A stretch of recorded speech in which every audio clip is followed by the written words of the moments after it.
It's a resolution directing the appropriate Senate committee to conduct an inquiry at the earliest possible opportunity into the alleged money delivery scheme involving 18 former military personnel employed by Congressman Saldico and the reported cooperation of certain government officials with the International Criminal Court.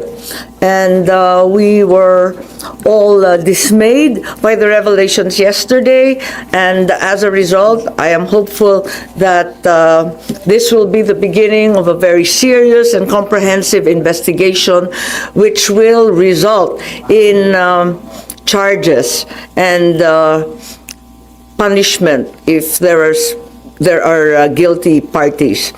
At nananawagan rin ako sa ating magigiting na kasapi ng Philippine Marines na kung may paratang, ilatag ninyo ng malinaw. Kung may ebidensya, ilabas ninyo ng buong tapang. Kumbaga sa maleta, mananatiling sikreto ang laman niyan kung hindi ilalatag sa lamesa at bubuksan. Dito natin buksan sa Senado at suriin ang maleta ng katotohanan. Hindi maaring trial by publicity ang mangyari. Hindi maaring ang institusyon ng Senado at pati na rin ang Kongreso at ang dangal ng bawat halal ng bayan, Senado man o kongresista, ay mayurakan ng walang kalaban-laban. Batid ko na nagpahayag kayo na nais ninyong tayuan ang mga pahayag ninyo under oath. Yan din ang aking inaasahan at susubaybayan.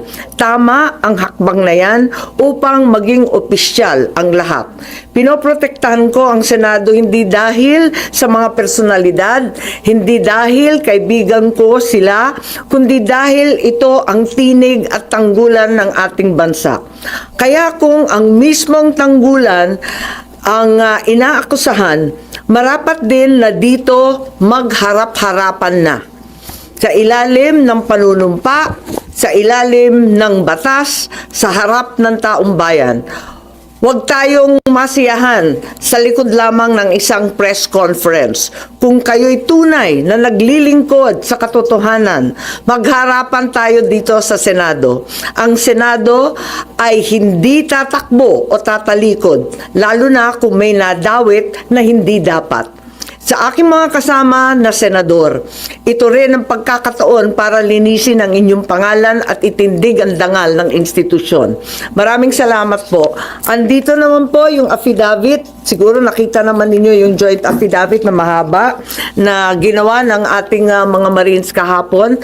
Ang balita ito ang karugtong ni Sergeant Gutesa at may susunod pang 12, isang dosena pang Marines na lalabas. Meron ring sasabihin. Tungkol dito, duty rin kay Congressman Saldico dati. Meron rin umiikot na iba't ibang mga link matrix, siguro nakita na rin ninyo.